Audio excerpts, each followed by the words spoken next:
नमस्कार साथियों, आप सबका पुनः स्वागत है श्रद्धा वेद पुराण में। तो आज हम लोग डिस्कस करेंगे श्रीमद् भगवद गीता अध्याय 8 श्लोक अर्थ 19। इससे पहले हम लोगों ने अध्याय 1 से 7 तक सभी श्लोक अर्थ सरल हिंदी भाषा में दोनों ही चैनल श्रद्धा एस्ट्रो ज्योतिष, श्रद्धा वेद पुराण में अपलोड कर दिए हैं। आप में से कोई भी व्यक्ति भगवद गीता को सरल हिंदी भाषा में समझना चाहता है, आप हमारे चैनल में आएं, जहां आपको 700 के 700 श्लोक अर्थ मिल जाएंगे। शुरुआत करते हैं आज के श्लोक अर्थ में। भगवान श्री कृष्ण अर्जुन को समझाते हुए कहते हैं, हे पार्थ, वही यह भूत समुदाय उत्पन्न हो होकर प्रकृति के वश में हुआ, रात्रि के प्रवेश काल में लीन हो जाता है और दिन के प्रवेश काल में फिर उत्पन्न होता है। माने एक प्रकार से यहां पर कैसे बार बार प्रकृति का नष्ट होना, प्रकृति का उत्पन्न होना, और जो भी प्रकृति से जुड़ा हुआ है वो भी फिर अपने आप को यही मानेगा कि मैं नष्ट हो रहा हूं और मैं उत्पन्न हो रहा हूं। हालांकि वास्तव में जो आत्मा है, जो जीव है, वो इस प्रकार से उत्पन्न और नष्ट नहीं हो रहा है, लेकिन क्योंकि उसका संबंध जिसके साथ, जिस जड़ संसार के साथ है, वो बार बार उत्पन्न हो रहा है, नष्ट हो रहा है। तो जिसके साथ हमारा संबंध, क्योंकि हम जहां बात करते हैं मेरी, तो मैं अगर अपने आप को केवल शरीर ही माने बैठा हूं तो फिर मैं गलत माने बैठा हूं। लेकिन अगर मैं अपनी वास्तविकता को पहचान लेता हूं कि मैं शरीर नहीं, शरीरी हूं, मैं शुद्ध चेतना हूं, तो मैं तो आदिकाल से मेरे अंदर कोई अंतर नहीं है, मैं जस का तस हूं। लेकिन ये क्यों बार बार रात्रि हो रही है, क्यों बार बार दिन हो रहा है, क्यों चीजें बार बार आ रही हैं, क्यों चीजें बार बार जा रही हैं।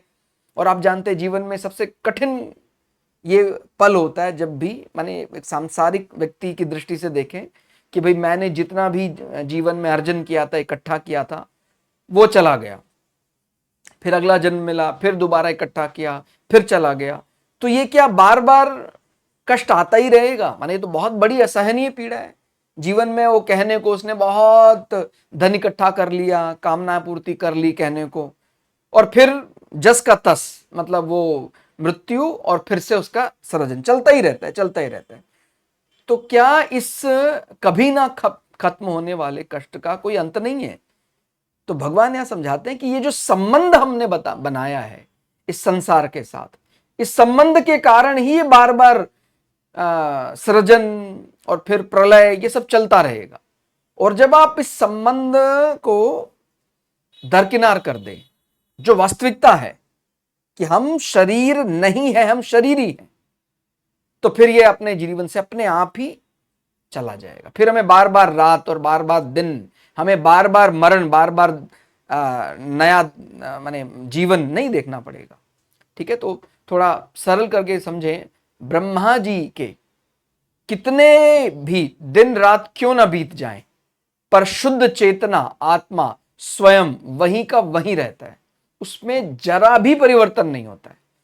वो सबके लिए वही आत्मा, मेरे लिए वही आत्मा, किसी के लिए भी जो सोच रहा है, वो शुद्ध चेतना वहीं का वहीं, जस का तस है।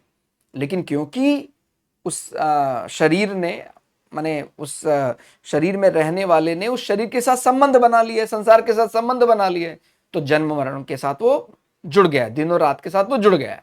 ठीक हो गया। अनादिकाल से जन्म मरण के चक्कर में पड़ा हुआ प्राणी वास्तव में वहीं का वहीं है। मतलब उसका जो शुद्ध चेतना है, उसकी आत्मा, उसमें जरा भी अंतर नहीं आया है। भाई हम जैसे कहते हैं ना, भाई हमने बहुत लंबी लंबी यात्राएं कर ली, वहां घुमाए वहां घुमाए, बाय एयर हम नई दिल्ली से न्यूयॉर्क चले गए, वो सब चल रहा है, लेकिन जो हमारी चेतना है वो स्थिर, जस का तस, वहीं का वहीं है। तो ऐसे कितने जीवन आए, कितने बार हमारा मरण हुआ, लेकिन शुद्ध चेतना में रत्ती भर भी बदलाव नहीं हुआ, वो वैसे की वैसे ही है, शुद्ध निर्मल। ठीक है, लेकिन ये फिर इतना बड़ा अंतर प्रतीत क्यों रहा है? क्योंकि हमें ऐसा लगने लगा है कि हमारी सुख के लिए संसार उत्तरदायी है। तो संसार के साथ संबंध जितना ज्यादा बनाते रहेंगे, उतना ही ज्यादा हम दुख के साथ घिरते जाएंगे। ठीक हो गया। तो अनादिकाल से जन्म मरण के चक्कर में पड़ा हुआ प्राणी वास्तव में वहीं का वहीं है, पर उसकी सांसारिक बुद्धि उसे बार बार भगाती रहती है, कभी यहां जा रहा है कभी वहां जा रहा है। उसे प्रकृति के साथ संबंध उसे मारता और जन्मता रहता। उसका जो प्रकृति के साथ माना हुआ संबंध है, और वो स्वयं मान रहा है, माने उसको कोई ऐसा नहीं कि वो उसको भगवान ने उस पर थोप दिया, वो स्वयं मान रहा है, और उसका वही संबंध उसको बार बार मारता है, बार बार जन्मता है। हर बार महासर्ग और महाप्रलय होता है, आगे भी होता रहेगा, जब तक प्राणी अपना संबंध इस जड़ प्रकृति की बजाय शुद्ध चेतना से नहीं कर लेता, उसका आवागमन से छुटकारा नहीं हो सकता। ठीक हो गया? तो आप इस बात को समझ ही रहे हैं कि कितना बड़ा कष्ट है वो। हर बार एक बालक होता है, फिर उसको बड़ा होता है, वो इतनी अलग अलग प्रकार के संघर्ष होते हैं, उसका जीवन कहां तक पहुंचाता है अपने जीवन, कहता है मेरा लक्ष्य मैंने प्राप्त कर लिया, और उसके बाद वृद्धावस्था, फिर मरण हो गया, फिर से वही चक्कर कब तक चलता रहेगा? तो उत्तर है, जब तक आप अपने आप को शरीर मानते रहेंगे चलता ही रहेगा। आप शरीर नहीं, शरीरी है, शुद्ध चेतना है। तो इसकी शुरुआत कैसे करें? मतलब ये शरीरी मानने का अर्थ क्या, मतलब क्या मानना है अपने को? तो उसका थोड़ा सा उत्तर यहां आपको समझ में आएगा। व्यक्ति ये सोचता है कि मैं इन सांसारिक वस्तुओं का मालिक हूं, मतलब ये जितनी सांसारिक वस्तुएं मैं ले लूंगा, इनके भोग से मैं चरम सुख को पालूंगा, जो वास्तविकता में सही है। चरम सुख पे हम सबका अधिकार है, लेकिन चरम सुख पाने के लिए जब भी हम संसार का सहारा लेंगे तो ही वो गलत ट्रैक पर चला जाता है। भाई वो तो संसार, जब तक हम अपने लक्ष्य को नहीं पा लेते हैं तब तक के लिए संसार में अर्थ और कामना पूर्ति आप कर सकते हैं, लेकिन संसार में चरम सुख ढूंढना ये अपने आप में बहुत बड़ा जाल, ट्रैप है। यहां तो फिर आप निकलने वाले नहीं है यहां से। ठीक है? तो व्यक्ति ये सोचता है कि मैं इन सांसारिक वस्तुओं का मालिक हूं, पर होता ठीक इसके विपरीत है। वह जैसे जैसे इन वस्तुओं के संसार में बढ़ता जाता है, परावश, पराधीन होता जाता है।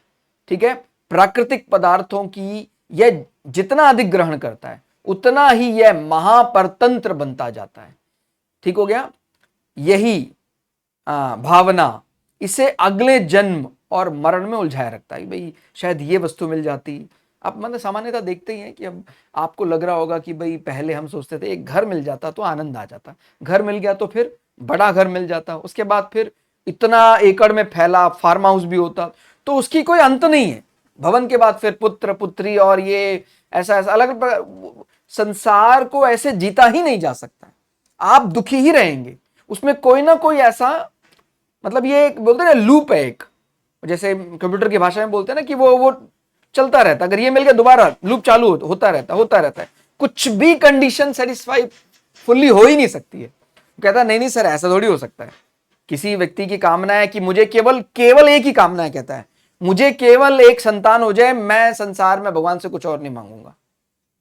भगवान उसको संतान दे देता है, फिर मांगना शुरू, प्रभु मैंने ठीक है, मैंने कहा था आप इस संतान के लिए, और मैं कुछ नहीं मांग रहा हूं, इस संतान के लिए आप इसको बहुत बढ़िया करियर दे दो, और मैं कुछ नहीं मांग रहा हूं। भगवान उसको करियर दे देता है।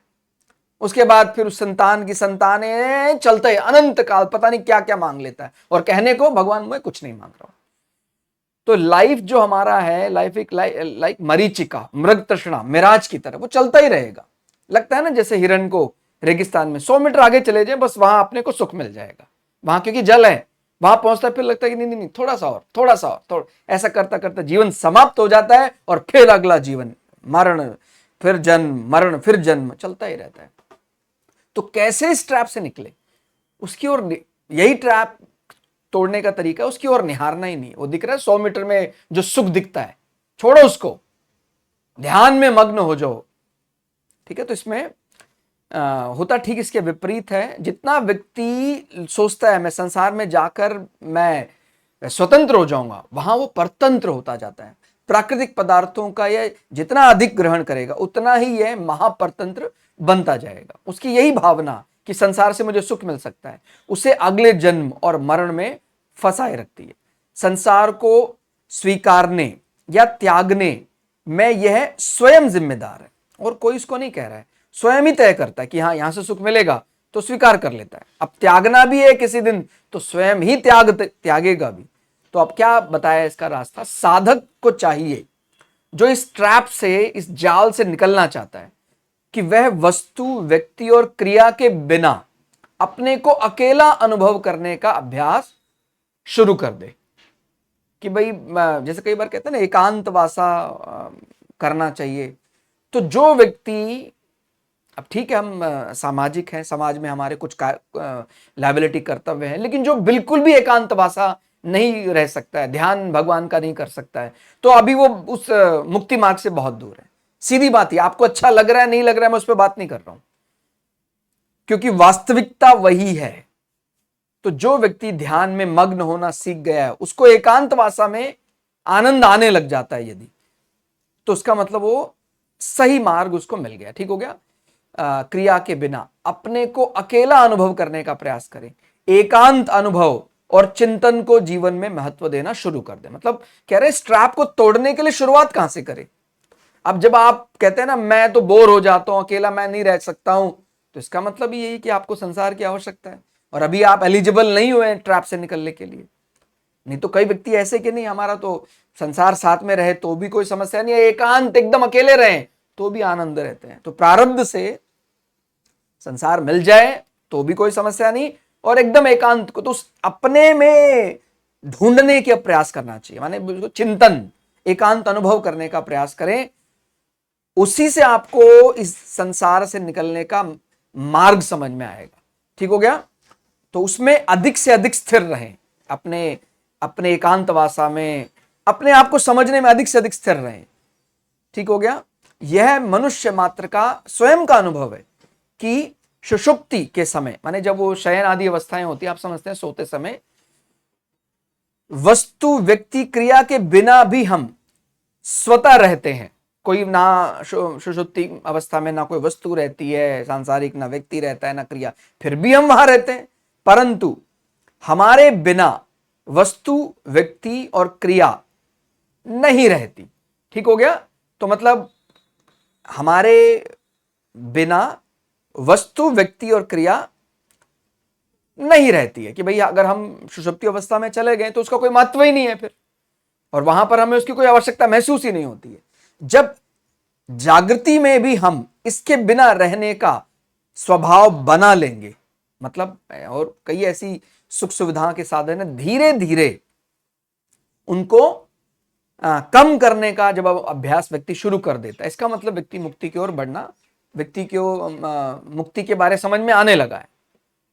ठीक है। तो मुक्ति का एक पर्यायवाची हम छोड़ना कह सकते हैं। तो छोड़ना जो सबसे मुश्किल काम है एक सांसारिक व्यक्ति के लिए, तो जब धीरे धीरे व्यक्ति को कहता भी आपको क्या चाहिए, अभी आपको हमने वन में स्थान दे दिया और क्या चाहिए आपको, इतने ग्रंथ, इतने आपको अलग अलग सुख सुविधा के साधन, आपको यहाँ पंखा लगवा दें, आपको एयर कंडीशन लगा दें, आपको ये लगा दे। कहता है मुझे कोई पुस्तक नहीं चाहिए, मैं सामान्य शरीर सुख में बाधा ना पड़े, बस मुझे सामान्य ना बहुत ज्यादा सर्दी होना, बहुत गर्मी हो, वहां बैठकर मैं केवल और केवल ध्यान का अभ्यास करना चाहता हूं। तो जब ऐसी अवस्था व्यक्ति को अच्छी लगने लग जाती है, मुझे किसी का साथ की जरूरत नहीं है, तब व्यक्ति धीरे धीरे उस मुक्ति मार्ग को समझने लगा है, उसको वहीं से ही तोड़ मिलेगा, वहीं से उसको क्ल्यू मिलेगा। ठीक हो गया। तो जब जागृति में भी हम संसार के बिना रहने का स्वभाव बनाने लग जाते हैं, तब हम स्वाधीन होने लग जाते हैं। ठीक हो गया। मतलब संसार की आवश्यकता नहीं है, संसार के व्यक्ति, वस्तुओं की, ठीक है, क्रिया की हमें कोई आवश्यकता नहीं है। प्रकृति जन्य वस्तु, व्यक्ति और क्रिया के साथ संबंध की मान्यता ही हमें स्वाधीन नहीं होने देती और हमारे ना चाहते हुए भी हमें पराधीन बना लेती है। तो ये चुपके से हम कब पराधीन बन जाते हैं पता भी नहीं लगता है। इसलिए आप इस पराधीनता से मुक्ति पाना चाहते हैं तो धीरे धीरे, संसार में रह रहे हैं, इस ट्रैप में फंसे हुए हैं, तो एकदम से संसार को तो शून्य नहीं किया जा सकता है, लेकिन धीरे धीरे संसार का जो उपभोग की वस्तुएं उनको कम करना शुरू करें, चिंतन करें, एकांतवासा को महत्व देंगे। और जब आपको लगेगा कि नहीं मैं एकांत में खूब आनंद लेता हूं, तो इसका मतलब आप सही मार्ग पर आ गए हैं। और फिर आपको हर बार प्रलय आएगा, हर बार सजन होगा, लेकिन आप उससे मुक्त हो जाएंगे, ऐसा समझना चाहिए। तो आज के श्लोक अर्थ में फिलहाल इतना ही। श्लोक अर्थ आपको कैसा लगा कमेंट करके जरूर बताइएगा। मिलते हैं अगली वीडियो में, तब तक के लिए जय श्री भगु पराशरा, जय श्री शुक्राचार्य, नमस्कार।